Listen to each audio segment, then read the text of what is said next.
Programa Personalidade, um oferecimento de Bidu Casa e Acabamento, Polina Engenharia, Vida Embalagens, Rei das Carnes.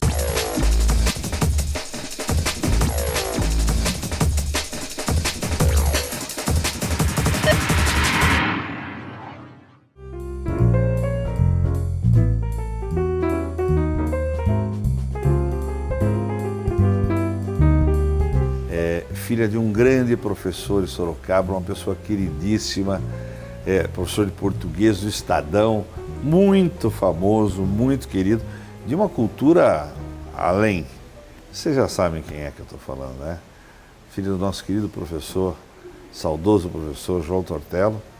Nós vamos entrevistar hoje a Elza Tortello.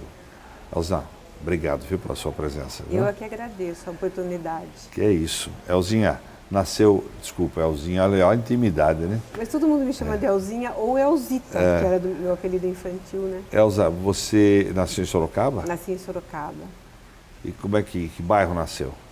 Olha, eu nasci ali perto do Estadão. Hoje Estadão. é considerado o centro. Ah, vocês né? moravam ali? Desde sempre. Desde sempre. A vida toda ali? A vida toda ali. Foi onde teve o bar depois, ali ou não? Não, na Rua Pernambuco. Ah, na Meio Rua que atrás do Pernambuco, Estadão, meio né? atrás do Estadão. E como é que era a infância ali? A infância ali era gostosa, tranquila, tinha muita criança brincando na rua, coisa que não se acha. Agora acha, né, depois do Pokémon, né? Mas assim, a gente brincava de roda, de corda, de amarelinha. Não sei onde que vinha tanta criança ali. Enchia E era a rua. tranquilo, né? Completamente tranquilo, mas também é aquela coisa, né? Anoitecia, todo mundo, as mães chamavam e a gente ia jantar. Acabou a folia. Não tinha muita televisão, né? A televisão naquela época não tinha muita, Não tinha muita televisão e outra. As crianças na época, eu acho, que tinham um ritmo. E era um ritmo, que você deve conhecer, era um ritmo muito, muito saudável, né? Que a gente brincava demais. E hoje que as crianças talvez tenham perdido um pouco essa questão do brincar, daquela coisa lúdica, daquela coisa de criar a brincadeira, né? Que era muito interessante. De viajar, né? Até nas ideias que a criançada tinha. Eu lembro que tinha aquele, eu não lembro o nome, o Elzinha, mas lembra um jogo, não é o Lego, mas era de madeira, lembra que você montava? Era tijolinho, né? Tijolinho, né? Tijolinho. Nossa, que a gente mas brincou hoje tem com a aquilo, substituição, né? que é o Lego, que é fantástico, É né? fantástico também, né? Mas você vê que naquela época já tinha um brinquedo que desenvolvia, né? Não era esse negócio de computador aí. Não era só computador. O computador, eu não sou contra a tecnologia, eu gosto da tecnologia e uso dela. Eu acho que é saudável sabendo usar, né? Mas eu acho que assim, o que a gente talvez tenha perdido um pouco a infância de hoje em relação à infância que eu tive, foi aquela coisa da imaginação, né? Porque hoje eles estão nos joguinhos, mas não há imaginação. A imaginação é de quem criou o joguinho, por exemplo. Mas nós não. Nós imaginávamos tudo. Qualquer coisa na nossa mão se transformava. Né? Seja uma caixa. Nossa, é uma viagem, né? Mas na sua, né, Elza? Você tem uma habilidade tremenda. A minha não se transformava muito, não. Conta uma coisa. Como é que era ser filha do João Tortello? Professor bravo, sério, capacidade tremenda. Na casa era bravo também, ó? Não, na casa ele era rigoroso, né? Mas ele não chegava a ser bravo, né? Todo mundo perguntava, seu pai é bravo? Meu pai não era bravo. Agora, o que eu achei assim de bastante diferente dos demais e custei a entender isso, foi o tipo de cultura que a gente tinha diariamente em casa. Isso que né? eu pergunto. Que era uma coisa assim completamente, hoje eu vejo, na época para mim era normal, né?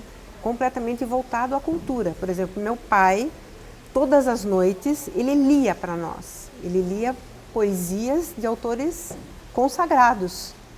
Ou então Olha, contos. Vocês ficavam sentados e ele lendo. Era depois do jantar ou até durante o jantar.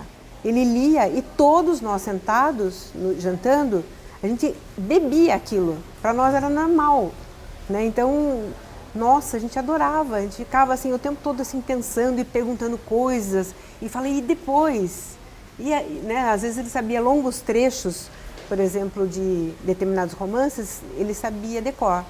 E às vezes ele falava pra gente, assim, o começo do livro, certinho, literalmente falando. Ele falava lá, estão gostando? Então, agora só amanhã. E a gente ficava, nossa, pai, mas mais. Mais um pedacinho. E aí a gente terminava de jantar, assistia um mínimo de televisão, porque nem era costume na época, né? E depois cada um pegava seu livro para ler. A gente leu muito durante... Vocês gostavam de ler? Todos nós gostamos de ler. Isso você acha que veio de seu pai começar a contar história? Meu pai trazia a cultura dentro de casa, minha mãe era uma leitora também assídua, e a gente também era assim, a gente até brigava por causa de livros. Tipo, esse é meu, eu que vou ler essa noite, e fazia pilinhas assim, né? A gente leu Monteiro Lobato de começo ao fim, todos os volumes. Todos os volumes? Todos os volumes. Tanto a parte infantil quanto a parte adulta, negrinha e tal. E ele tinha essa percepção de saber qual ia mais para um lado, qual para outro, ou ele... Não, meu pai era calado nessa parte. Né? Agora o meu irmão mais velho... Palpitava no que vocês fossem escolher ou não? Não. Não. Ele ficava calado. Calado. Cada um fez o que quis. O mais velho, o que você ia falar? O mais velho foi mais pro lado dele, né? Que também era mais assim na área voltada para literatura, para língua portuguesa, né? E eu pensei que essa saga tivesse terminado, até que veio minha filha mais velha, que também é da mesma... Ah, puxou também, Puxou completamente. Puxou a avó, é? Puxou. Ela faz o quê? Acho que ele teria orgulho dela hoje. É? O que ela faz hoje? Hoje ela é formada pela Unicamp, né, em letras. Depois ela fez mestrado pela Unicamp, brilhantemente. E hoje ela está no Rio, concluindo o doutorado dela em literatura contemporânea brasileira. Nossa, o avô ia ficar feliz. Acho que até não, está felicíssimo, né? Com certeza. Estar feliz, né? E ela gosta? Ela vive isso. Completamente vive isso. E custou os livros do meu pai chegarem na mão dela. É? Mas quando chegou, ela se emocionou. Né? Porque temporariamente ficaram com as filhas do meu irmão mais velho. Daí elas, não queremos mais e tal, aí entregaram, vocês querem?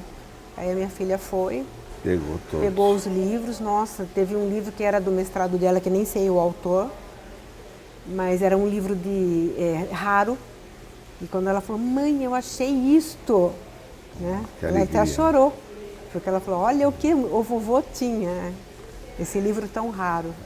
Que beleza, que privilégio, né? Privilégio.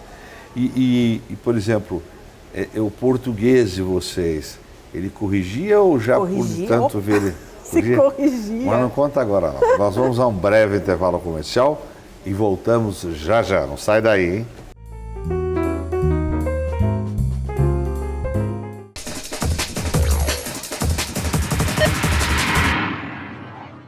Bidu Casa e Acabamento, uma loja moderna onde você encontra variedades de porcelanatos, pisos, revestimentos, pastilhas, louças, banheiras e metais para o acabamento da sua obra. Ganhe dinheiro, antecipe suas compras. Guardamos o material até sua ordem de entrega. Frete grátis para Sorocaba e região. Bidu Casa e Acabamento, Rua Nicolau Alonso Filho, número 227, Santa Rosália, em frente ao Extra. Telefone 3359-7800.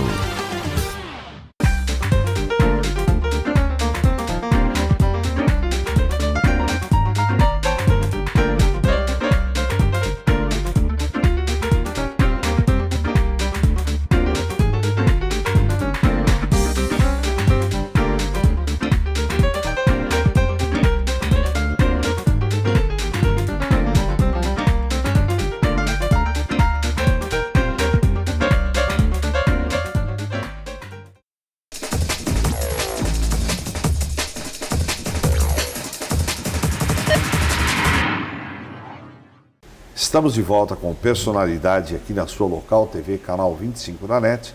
Nossa entrevistada de hoje, Elza Tortello, que estava contando pra gente, eu a interrompi, ele, como é que é? Pegava muito no pé com erros de linguagem? Pegava, sim. E também tinha uma coisa bem interessante, peculiar na minha casa, que era assim, meu pai, ele sempre corrigiu as redações, né, das faculdades e tal. E quando era assim, seleção ou alguma coisa muito especial ali que ia ter, alguma entrada na faculdade, que a redação era motivo de corte, ele levava para casa para corrigir. E deixava aquelas enormes pilhas, né? e ele corrigia tentando a gente, fazendo, olha aqui temos os erros que daqui a pouco eu vou mostrar para vocês, né? E ele não parava de falar isso até que concluía todas. Daí ele ia mostrar para nós todos os erros cometidos. E mostrava de todos? Mostrava e comentava, né? E a gente ria muito. Só que numa dessas a gente aprendia muito também, né? Ria porque eram concordância. Erros crassos, né?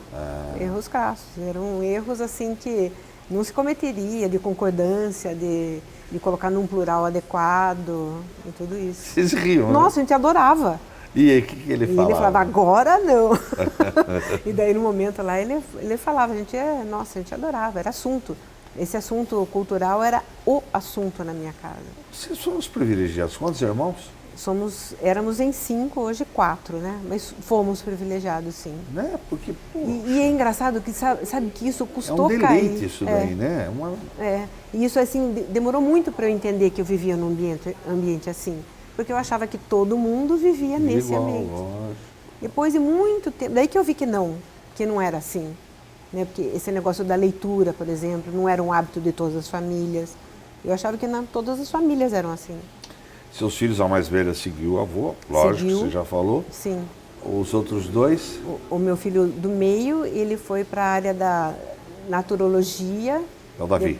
Depois ele foi para a China aprender medicina chinesa. Ok. Fez 3 anos de acupuntura e hoje ele atende aqui em Sorocaba. Olha. Ele é muito dedicado. Fala o nome aí, olha aí, gente. Quem tem problema aí, acupuntura. Sim, é Davi Caiubi. Davi Caiubi. Isso. Onde é o consultório dele? Ele fica, eu não sei o número exatamente, mas ele ali, fica na rua Montreal. Montreal, olha aí. Procura aí, doutor Davi Caiubi. Vale a pena aqui, hein? Olha aí. Eu que estou com uma dorzinha aqui, já vou lá no grande da visão. Nossa, e é surpreendente. E pro tio já viu, né? Ele vai fazer um tratamento. Isso. Elza, e a outra? Minha filha mais nova, ela trabalha comigo em meu ateliê. Desde 2002 eu tenho ateliê e a Bia, mais ou menos, acho que faz uns 5 anos que ela está comigo. Já formada, né? Ela já é formada pela FAP, como artista visual mesmo, né? Hoje fala artista visual, né? E ela também foi contemplada pela Galeria Scarpa, né? No edital de chamamento de ocupação. Bem, gente, agora nós vamos falar um pouquinho sobre a profissão, sobre toda a carreira, né? Que quem vê chegar aqui pensa que é fácil. Eu lembro que a primeira vez que eu ouvi falar em comunicação visual foi da boca da Elza. Para mim foi uma novidade, eu falei, nossa, quer dizer, lógico que ela tem uma formação, ela fez faculdade e tudo, mas todo esse trabalho que ela desenvolve hoje, esse know-how e toda essa... Ela é uma pessoa privilegiada, iluminada. O trabalho dela é maravilhoso.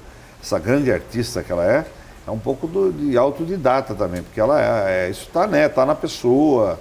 E lógico que aquele aculturamento que ela falou que teve, ela lia muito, o pai que ajudou muito, tudo. Mas a pessoa tem que gostar, tem que desenvolver, e a Elza desenvolveu. Elza, conta um pouco pra gente agora, lá do começo. Você começou a trabalhar com quantos anos? Com 18 anos eu já comecei a dar aula de artes lá na OSE primeiro, lá do centro, né? Que só tinha OSE. Você não era nem formada ainda? Não, eu tinha acabado de me formar de colegial. Acabado de formar no colegial. E dava aula de artes. De artes, né? Depois... Você já tinha facilidade, Elza? Sempre tive. Né? Mas uma coisa interessante a se falar é o seguinte, o talento não é igual ser artista. Tem gente que tem talento, mas não é artista. O artista é uma busca, né? Você tem que ler muito, você tem que se informar muito, você tem que se formar por dentro antes de você apresentar um trabalho artístico de qualidade, que tenha conteúdo. É o nosso jeito de falar sem falar, né? Através da imagem. E isso é difícil, porque primeiro você tem que falar do que você quer falar, né? É muito vago, né? Eu não posso ir jogando assim, né? E você, quando você fala isso, você fala o seguinte, eu tenho que saber o que eu quero fazer. Exato.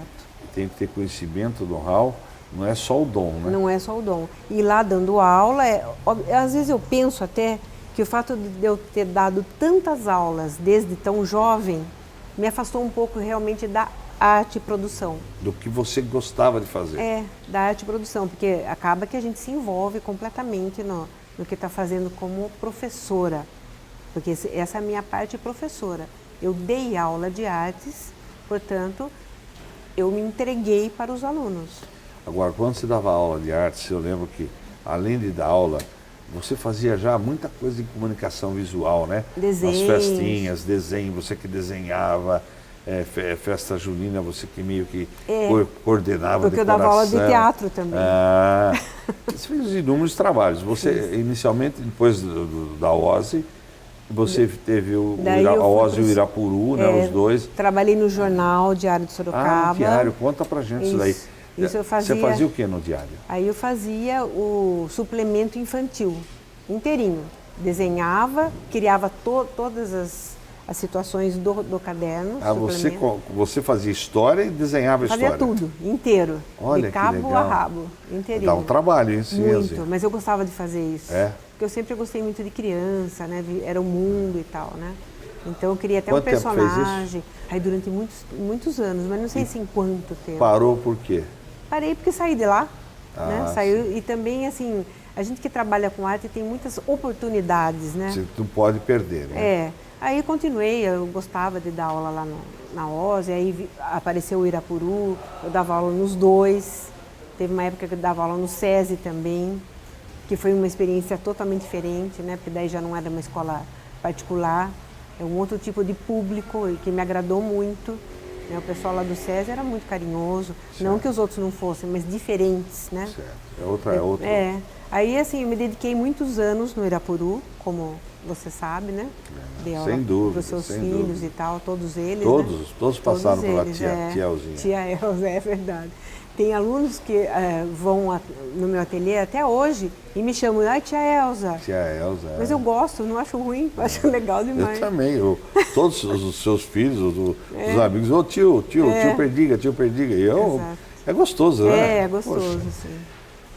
Agora, você teve uma passagem pelo Objetivo também, né? Sim, depois, antes do Objetivo, eu parei com a escola e fui me dedicar só à ilustração. Eu fiz ilustrações para a editora Scipione, a editora Moderna, livros. E esse trabalho você fazia na sua casa? Fazia na minha casa e mandava. Só que, apesar de ser um trabalho que me contribuiu muito na parte do desenho, me faltava muito o contato com o público que eu estava acostumada, né? Que para mim era direto, o aluno, aquela troca. Não tinha aquele feedback, né? Aí eu achei que eu era uma coisa meio solitária. E os meus filhos também eram meio pequenos e me requisitavam muito. E eu estava sempre desenhando. Era noite, dia, madrugada. Porque era muito... Embora eu falasse, é um desenhinho, não é um desenhinho. Nossa, é um aprendizado. São pilhas. Mas valeu, né? Valeu muito. Saiu de lá, foi para... Mas não conta agora não. Nós vamos a um breve intervalo comercial e voltamos já já. Tá muito legal, né? Sai daí não.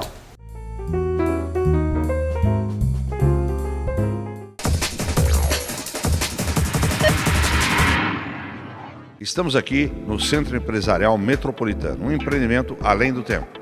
E quem pode explicar isso melhor é o Túlio, que é o diretor da MGT Bolini Engenharia. Túlio.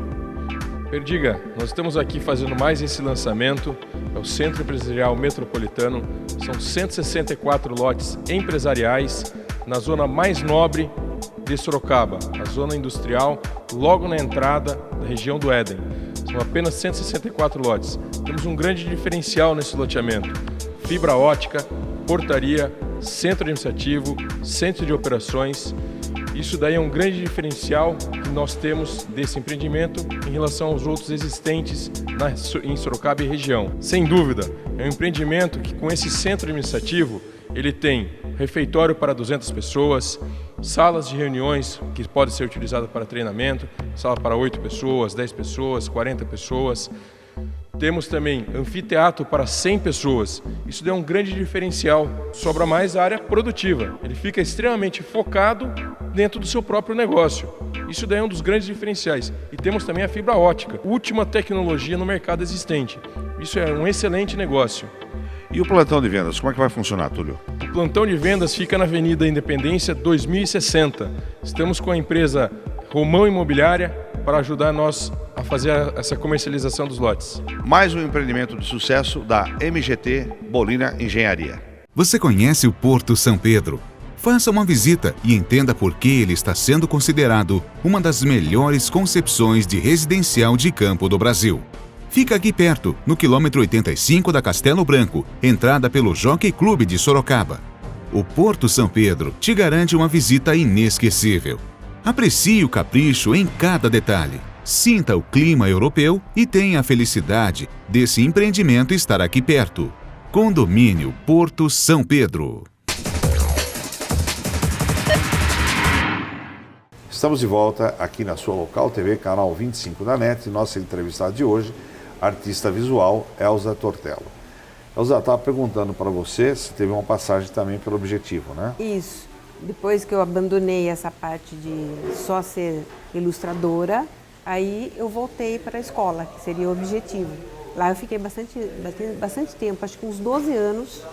Aí eu fui coordenadora da área de artes, incluindo o teatro e as artes plásticas dentro da escola, né?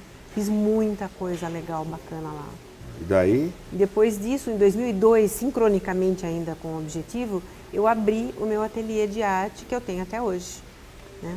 Só que daí você falou, agora eu vou fazer o que eu quero, né? Agora eu vou abrir Você se aposentou Isso. como professor? Não, mas eu ainda estava dando aula no início, estava. Depois que eu me aposentei, né? Certo. Mas quando eu abri o ateliê, eu abri um espaço para eu ser feliz.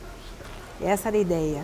Eu queria que as pessoas... Ou seja, hoje você se encontrou, né, na profissão, né? Completamente, porque eu continuo dando aula, que é uma coisa que eu acredito e gosto, e tenho o meu tempo para fazer minhas produções. Eu, por exemplo, que sou leigo, Sim. Se eu quiser ir no seu ateliê, eu posso ter aula, por exemplo, de desenho artístico? De desenho artístico, de pintura, aquarela, pintura a óleo, acrílica, todas as modalidades. E lá eu dou aula desde... a lápis, aquele que é, como é que fala? Lápis não, é nanquim, né? Nanquim. Também. Então, porque daí inclui no desenho artístico. E isso eu dou aula lá desde criança de 4 anos até adulto. Então eu tenho o grupo que é só de crianças, que é fantástico. Eles são os que mais bebem o conhecimento, porque no meu ateliê eu faço diferente. Não é um ateliê de artes, vamos lá expor no shopping, não é. Entendeu? É um ateliê onde eu quero que quem esteja lá no ateliê, os alunos que participem, sejam eles crianças, adolescentes ou adultos, que eles saibam o que é a arte, o pensar a arte, que é o mais difícil, o pensar a arte. Então, por exemplo, as nossas exposições não são raramente eu faço exposição dos trabalhos que eles executam lá, mas sim eu dou uma opção de pensamento para que eles executem o pensamento, entendeu? E o que você acha? Maravilhoso isso. Tem a pessoa de idade, a melhor idade, pessoal que nem eu, tem também, tem lá também. Tem também. O que você acha mais difícil ou que você mais gosta e é mais difícil dentro de todas essas áreas que você falou? Nanquim, pintura, blá, blá, blá, blá. O que é o mais difícil? Não tem mais difícil. Não tem? Não tem mais difícil, porque tudo é fácil. Porque isso são técnicas. Técnica, a gente aprende. Até para o leigo, por exemplo? Até para o leigo. Às vezes o leigo é muito melhor do que quem já vem com aquela coisa do chavão. Né? Tipo, eu sei pintar a óleo. Certo. Não interessa sabe pintar, qualquer um sabe pintar. Desde que eu ensinei a técnica. Por isso que eu falo que o pensamento é o crucial. O pensamento é o melhor. O que você sabe pintar óleo, beleza. O que você vai pintar? Aí, né? Porque é difícil você saber o que você quer colocar ali. Eu quero uma paisagem, por exemplo. Por exemplo, paisagem é uma coisa que quase é difícil a gente fazer paisagem, porque isso remete a tempos atrás, onde não existia fotografia e as pessoas pintavam paisagens para mostrar aquilo que eles queriam exatamente, mostrar. Aquilo que viam, quase Hoje o como uma pessoal foto. pinta o que mais? Contemporâneo? Contemporâneo, né? Pintam mais assim, é difícil você fazer um aluno, mesmo lá dentro do meu ateliê, que pense uma coisa de criação, né? Porque antes dele fazer alguma criação, ele tem que experienciar etapas. Que você vai passar. Eles têm que ver o que foi feito, aquilo que fazem hoje os artistas. Então a gente sempre procura estar dando material para as pessoas se desenvolverem, né? Um ou outro se destaca, outros vão ficar mais naquela coisa mais normal de um aluno que realmente é dedicado. Agora, é espantoso ver um aluno que entra criança lá e permanece. Eu tenho alunos. Eu tenho um aluno, por exemplo, que entrou com 7 anos, hoje está na faculdade e ainda frequenta meu ateliê. Entendeu? Você tem, em especial, teve uma exposição agora, sim, lá no Palacete Scarpa, né? Agora é Galeria Scarpa. Galeria Scarpa. Né? E que você entrou um trabalho que você está desenvolvendo, está aí no seu vídeo, ó, tá aparecendo agora no seu vídeo. Estou falando em off, você está aí no vídeo aí, as obras. Essa é uma coleção, é uma linha? É uma série. É uma série do quê? Isso, é uma série de um trabalho que eu estou desenvolvendo ainda, que se chama Por um Fio, que se trata de mostrar como a vida é breve, a vida e a morte. Então, todo ele é baseado nesse tema, na brevidade da vida. E ficou lá na Galeria Scarpa e agora vai para? Agora vai para a Fundec, agora em agosto. Olha, você que perdeu, eu sou um deles que perdi.